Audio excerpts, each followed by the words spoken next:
আসসালামু আলাইকুম। দাঁড়িয়ে কথা বলছি দেওখালী ইউনিয়ন চট্টবেল গ্রাম থেকে।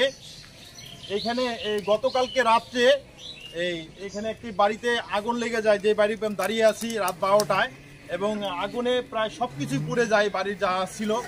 এখানে ওনার একটি গাভীন গাই ছিল, পাশাপাশি ওনার একটা গরু ছিল, অন্য একটা দুইটা গরু ছিল, সেটাও পুড়ে যায়। এবং ওনার একমাত্র ইনকামের যে জায়গা ছিল সেটি হলো একটি ভ্যান চালিয়ে উনি ওনার সংসার চালাইতো। ওনার দুইটা ছেলে, ছোট ছোট দুইটা ছেলে, একটা মেয়ে আছে, মেয়েটা বিয়ে হয়ে গেছে।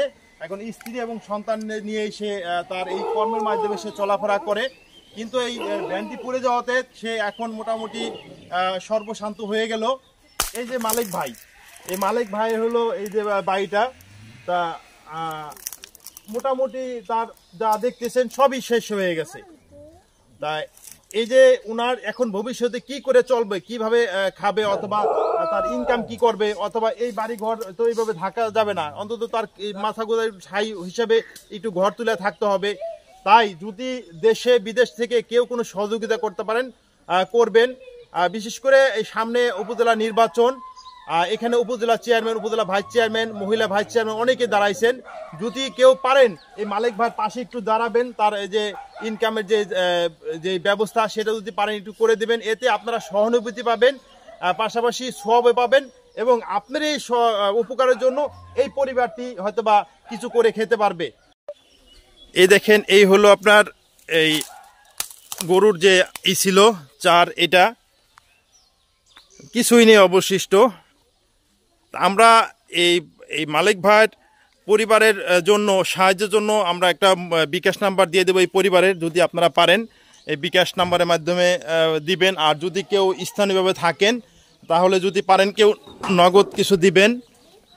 দেখেন যে তেমন কিছুই নেই, সবই পুড়ে গেছে, সবই পুড়ে গেছে। এই ঘরের ভিতরে ছিল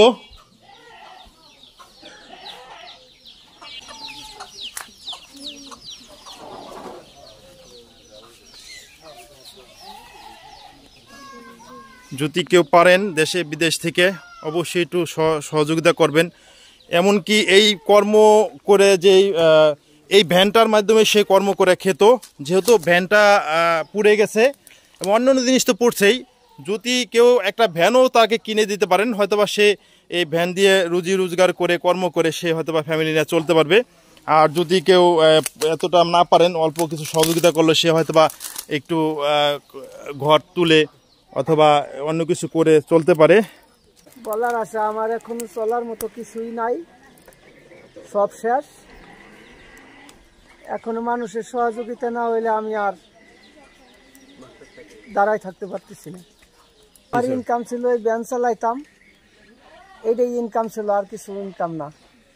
গরু দুটা কি আপনার নিজের নাকি ইয়ে ছিল? গরু দুটা আমার শ্বশুরে দিয়েছিল। আমি আবার গরু এটা কইছি মেয়ারে দিব, হেয়া ফুরকে গেছে।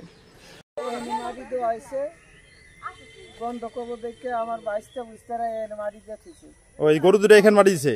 হ্যাঁ।